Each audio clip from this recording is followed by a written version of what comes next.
नमस्कार दोस्तों, मैं मनीष तिवारी आपका स्वागत करता हूं अपने YouTube channel SSS institute of education में। आज की क्लास में हम डिस्कस करेंगे एक सिविक्स से रिलेटेड एक बहुत महत्वपूर्ण टॉपिक जो कि है फेडरलिज्म, जिसका मतलब होता है संघवाद। देखो, संघवाद क्या है इसको हम डिटेल में डिस्कस करने वाले हैं। संघवाद होता क्या है, तो सबसे बेसिक संघवाद में जो कॉन्सेप्ट है इसका मीनिंग क्या होता है, इसका डेफिनेशन क्या होता है, उसको देखते हैं। Federalism is a system of government. ये एक सिस्टम ऑफ गवर्नमेंट है जिसमें power is divided between a central authority और various constituent unit of the country. Central authority के साथ साथ जो वेरियस कॉन्स्टिट्यूएंट यूनिट होता है उसके बीच में जो पावर का डिवीजन प्रॉपर तरीके से अगर किया जाए, मतलब पावर को शेयर किया जाए। आपने फर्स्ट चैप्टर में पढ़ा था पावर शेयरिंग। तो पावर को अगर प्रॉपर तरीके से शेयर किया जाता है तो इस तरह के गवर्नमेंट को हम बोलते हैं, मतलब इस तरह के जो पावर की डिवीजन का जो सिस्टम होता है, इस सिस्टम को हम बोलते हैं फेडरलिज्म। तो फेडरलिज्म एक बहुत ज्यादा महत्वपूर्ण टॉपिक है। ये किसी भी कंट्री के यूनिटी को बनाए रखने के लिए, किसी भी कंट्री में ज्यादा प्रोटेस्ट ना हो या डिवीजन की मांग ना उठे। ठीक है, कोई एक कंट्री का कोई एक पार्ट है जो कि सिपरेट ना होना चाहे कंट्री से। देखो, प्रॉब्लम क्या है कि कोई भी कंट्री है उसमें कई डिविजन्स होते हैं, यहाँ पे कई डाइवर्सिटीज होती हैं, विभिन्नताएं होती हैं। जैसे लैंग्वेज के नाम पे विभिन्नताएं हो सकती हैं, रिलीजन धर्म के नाम पे यहाँ पे डिफरेंसेस हो सकते हैं लोगों के यहाँ, या कास्ट, आपको पता है कास्ट के नाम पे भी डिवीजन हो सकते हैं। मतलब सोसाइटी में कई तरह से डिवीजन हो सकते हैं। जैसे एग्जांपल के लिए हम कह सकते हैं, अभी हमने बताया कि धर्म के नाम पे डिवाइड हो सकता है, मतलब देश। या बहुत इंपॉर्टेंट है ये, देखो डाइवर्सिटी आपको मिलेगी अगर एक बड़ा सा देश है या कोई छोटा सा भी देश है, उसमें डाइवर्सिटी आपको मिलेगी, उसमें विभिन्नताएं आपको जरूर मिलेंगी। तो विभिन्नताओं में धर्म के नाम पे विभिन्नताएं हैं। जैसे आपको पता है इंडिया जैसे कंट्री में यहाँ पे बहुत सारे धर्म हैं। हिंदू धर्म जो है मेजोरिटी में है, उसके बाद मुस्लिम धर्म है, फिर सिख, ईसाई, ठीक है, बौद्ध धर्म है, कुछ लोग जैन भी फॉलो करते हैं। तो बहुत सारे यहूदी भी हैं यहाँ पे कुछ संख्या में। तो बहुत सारे धर्म हैं जो कि साथ साथ रह रहे हैं। इसका मतलब यही है कि इंडिया जैसे कंट्री में जो पावर का डिवीजन है ये बहुत ही प्रॉपर तरीके से, बहुत अच्छे तरीके से हुआ होगा, तभी यहाँ पे यूनिटी है। मतलब सारे धर्म के लोग एक साथ मिलके यूनिटी के साथ रह रहे हैं, एक राष्ट्र में, एक राष्ट्र की भावना के साथ रह रहे हैं। ठीक है, इस कंट्री में इसका मतलब है सभी के हितों को ध्यान में रखा जा रहा है। ठीक है, साथ साथ हम कह सकते हैं लैंग्वेज के बेसिस पे भी पावर डिवीजन होता है। ठीक है, पावर का डिवीजन लैंग्वेज के बेसिस पे भी किया जा सकता है, क्योंकि देखो इंडिया में बहुत सारे जो पार्ट हैं, बहुत सारे प्रोविंसेस हैं, बहुत सारे स्टेट हैं जिसमें डिफरेंट डिफरेंट टाइप के लैंग्वेज बोले जा सकते हैं। जैसे तमिलनाडु में तमिल बोली जाती है, कर्नाटका में कन्नड़ बोला जाता है, आंध्र प्रदेश में तेलुगु बोला जाता है, तेलंगाना, ठीक है, आंध्रा, केरला में मलयालम बोला जाता है। तो डिफरेंट डिफरेंट स्टेट है, और जो नॉर्थ इंडिया है उसमें मोस्टली हिंदी बोला जाता है। ठीक है, उसके बाद कई पार्ट में, ठीक है, मतलब हर तरह के लैंग्वेज। इवन यूपी में भी आप अगर एक जो हिंदी भाषी क्षेत्र है वहां पे भी अगर आप एक जगह से दूसरी जगह जाते हो तो वहां की जो बोली है, वहां की जो बोलने का वे है ना, उसमें डिफरेंस आपको मिल जाएगा। या हम कह सकते हैं रहन सहन जो है लोगों का अलग अलग होता है। ठीक है, आपको पता है उसके अलावा एक किसी एक धर्म की बात किया जाए, उस धर्म में कई कास्ट सिस्टम है, कास्ट सिस्टम के अकॉर्डिंग भी डिवीजन हो सकता है। तो पावर शेयरिंग या फेडरलिज्म की जो कॉन्सेप्ट है ये बहुत इंपॉर्टेंट है किसी कंट्री के यूनिटी के लिए। कोई कंट्री अगर एक यूनाइटेड रह के, मतलब किसी भी एक राष्ट्र का पार्ट, उसमें कई पार्ट, जैसे आपको एक बड़ा स्टेट है, बड़ा एक कंट्री है, और उस कंट्री में कई स्टेट्स हैं, कई डिवीजन हैं, और वो लोग एक साथ मिलके पूरे कंट्री में गवर्न कर रहे हैं। तो इसका मतलब वहां पे हर किसी एक हर वर्ग का यहाँ पे प्रॉपर ध्यान रखा गया होगा पावर के डिवीजन के समय। ठीक है, तो फेडरलिज्म एक बहुत ही महत्वपूर्ण कॉन्सेप्ट है। ठीक है, आपको इतना समझ में आया कि फेडरलिज्म होता क्या है। या किसी भी कंट्री में जहाँ पे फेडरलिज्म को बहुत ही प्रॉपर तरीके से इंट्रोड्यूस किया गया है, उस कंट्री में इतनी प्रॉब्लम नहीं है। अगर किसी भी कंट्री, जैसे एग्जांपल के लिए हम बात करते हैं श्रीलंका की बात करें, तो श्रीलंका में आपको पता है कि वहाँ सिंघाला जो कम्युनिटी, मतलब सिंघाला स्पीकिंग जो पर्सन है, उनके पास एब्सोल्यूट पावर थी।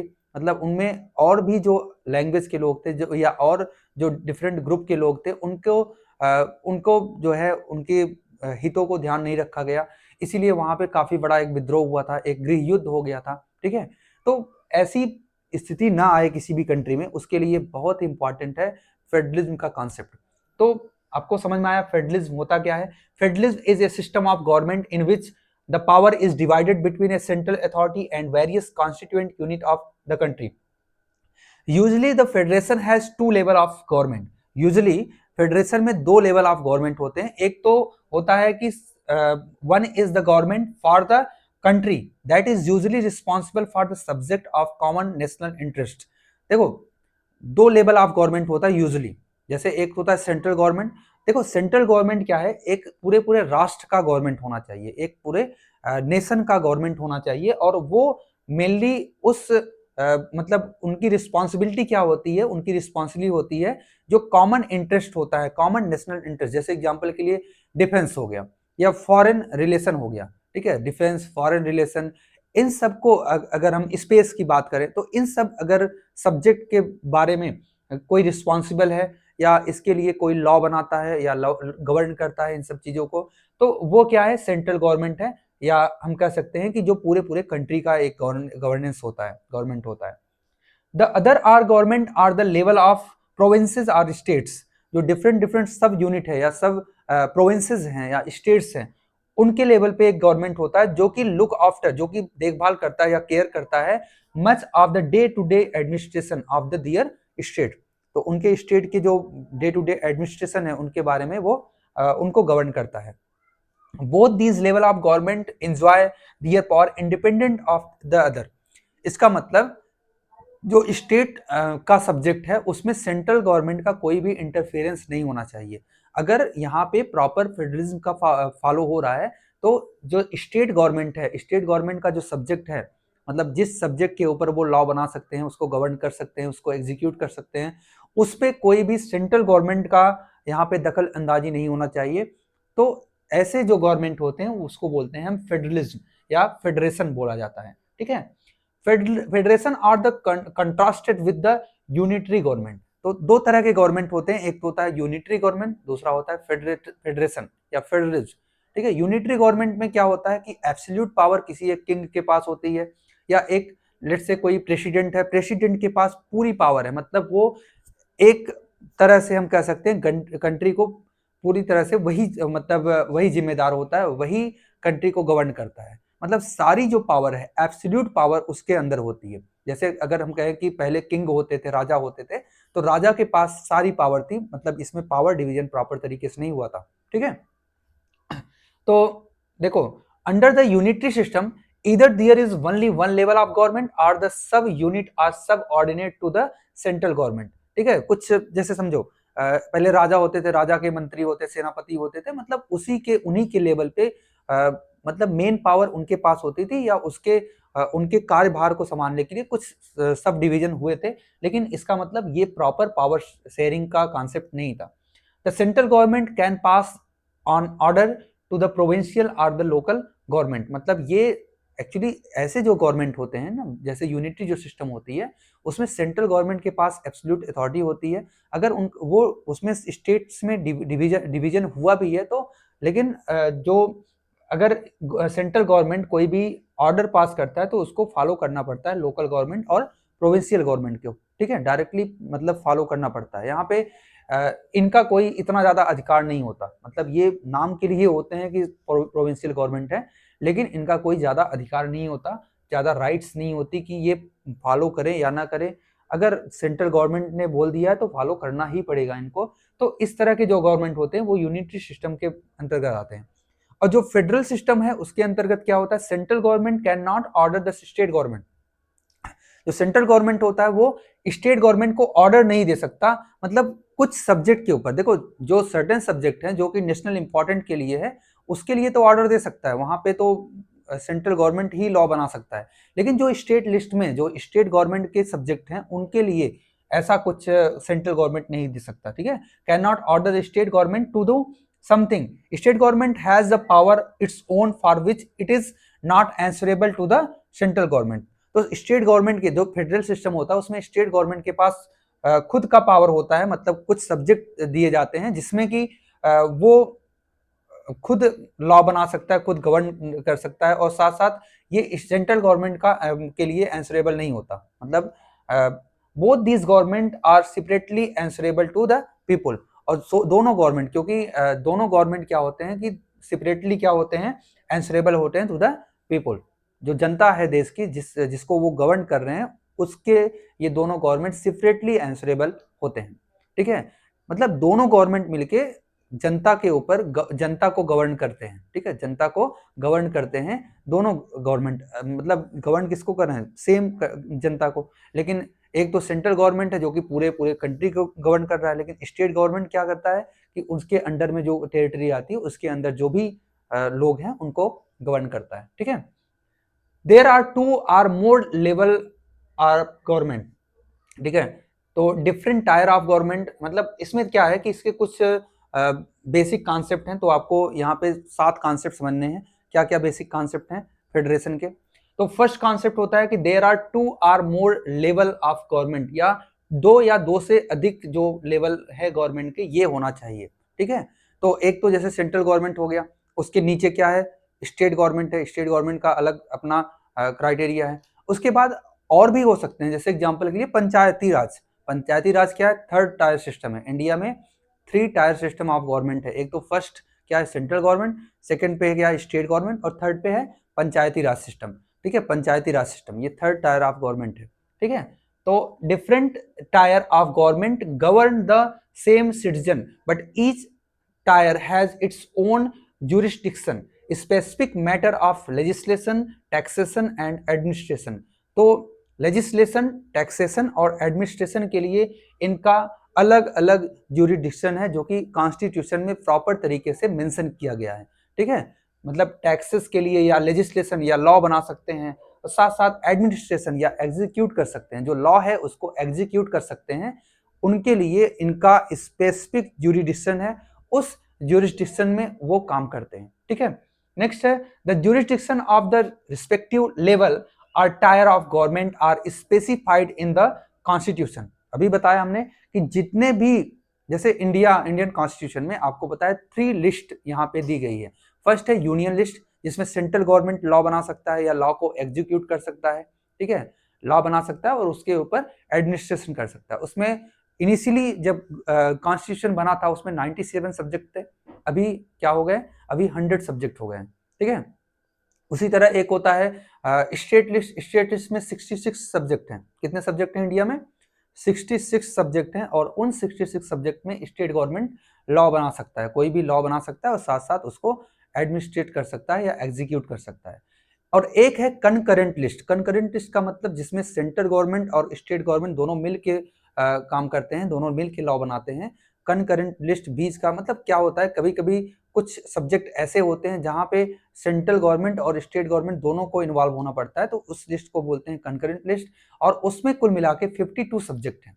ठीक है, तो सबसे ज्यादा किसमें है, यूनियन गवर्नमेंट में, इंडिया में।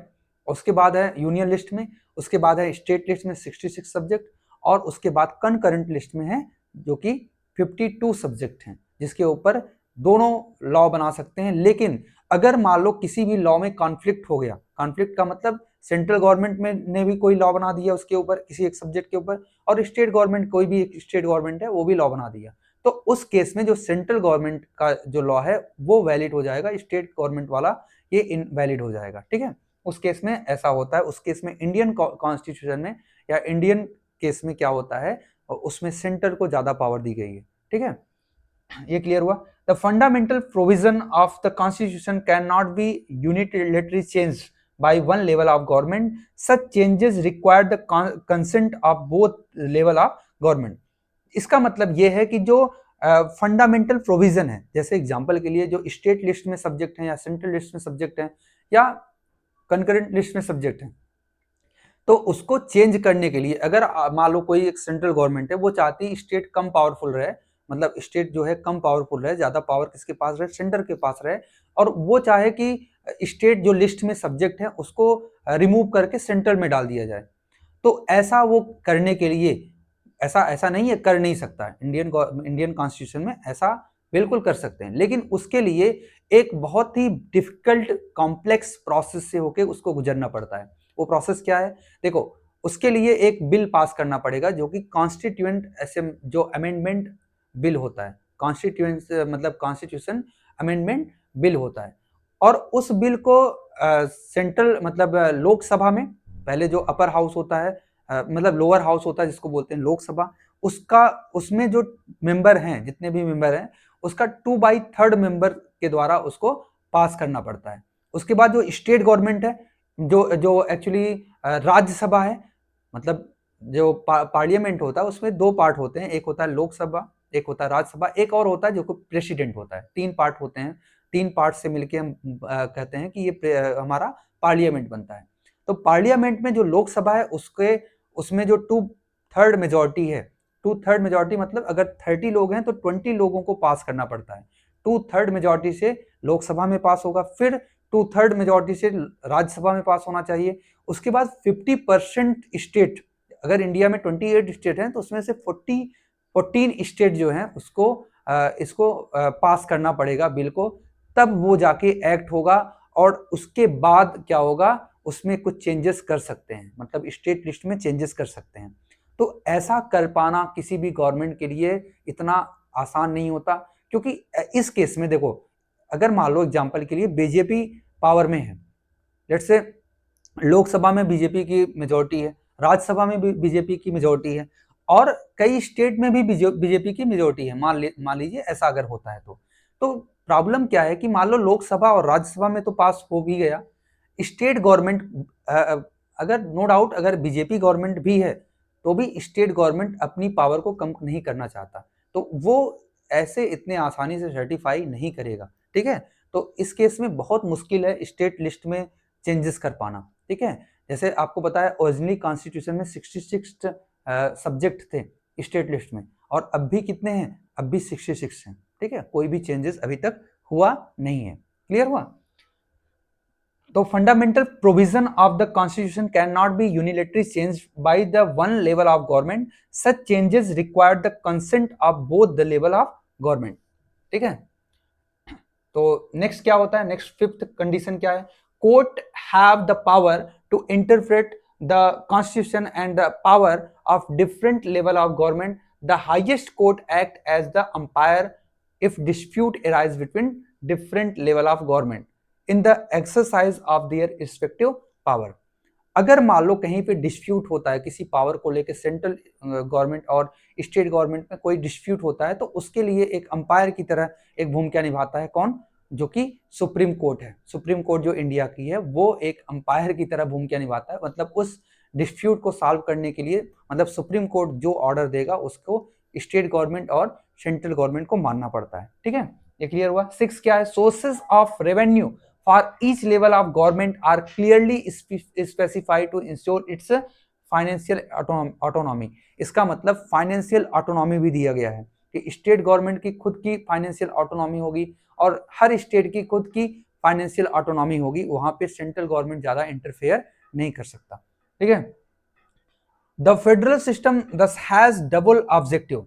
तो फेडरल सिस्टम का ऑब्जेक्टिव क्या है? पहला तो safe guard and promote unity, unity को प्रमोट करना और सेफ गार्ड करना of the country, while at the same time accommodate regional diversity.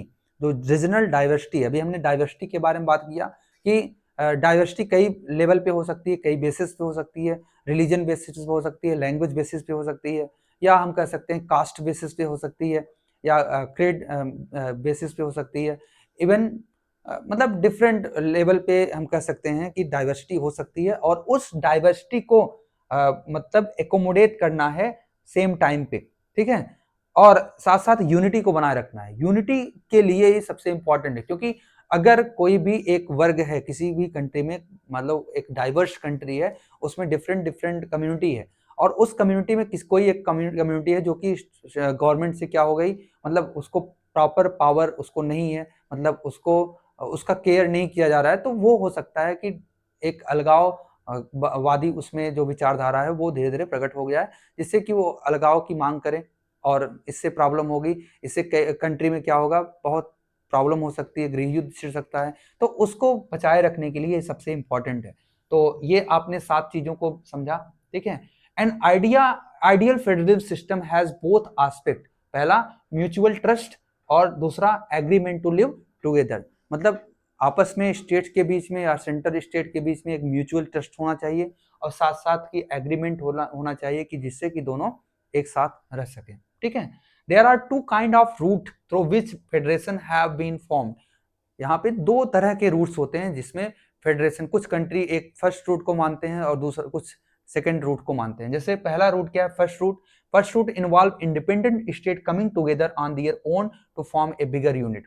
पहला केस क्या है कि कई जो इंडिपेंडेंट स्टेट है, मतलब पहले से ही वो स्वतंत्र स्टेट है, पहले से इंडिपेंडेंट है, जो कि एक साथ आके एक यूनिटी बनाते हैं, एक बिगर यूनिट बनाते हैं, ठीक है। एक तो ये फर्स्ट रूट है, so that by pooling sovereignty and retaining identity they can increase their security, ठीक है। This type of coming together federation include USA, Switzerland and Australia, ठीक है।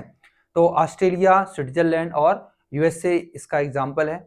एक्चुअली उसमें क्या है कि कई स्टेट जो है, इसीलिए इसको बोलते हैं यूनाइटेड स्टेट, वो एक साथ जुट के, मतलब एक साथ इकट्ठा हुए और वो एक एग्रीमेंट पे साइन किए, जिससे कि क्या हो गया, एक यूनाइटेड स्टेट हो गया, यूनाइटेड स्टेट बन गया। और वो एक बिगर यूनिट के लिए, क्योंकि एक छोटा सा कंट्री है तो वो सिक्योरिटी के पर्पज से और कई पर्पज से क्या हो सकता है, उसमें प्रॉब्लम हो सकती है, तो कई स्टेट इकट्ठा जुड़े और एक बड़ा यूनिट बना लिए। इसी तरह एक एग्जांपल है, हम कह सकते हैं यूरोपियन यूनियन का, इसमें कई स्टेट हैं, कई कंट्रीज हैं, लेकिन एक यूनियन बनाए हुए हैं एक एग्रीमेंट के थ्रू, ठीक है। तो वो एग्रीमेंट इजिली ब्रेकेबल भी होता है, मतलब वो कंट्री चाहे तो एग्रीमेंट तोड़ के अलग भी हो सकते हैं अगर उनको प्रॉब्लम है तो, ठीक है। तो ये समझ में आया आपको। This type of coming together, मतलब ये तो फर्स्ट टाइप ऑफ हो गया। दूसरा, this first category of federalism, all the constituent state usually have equal power.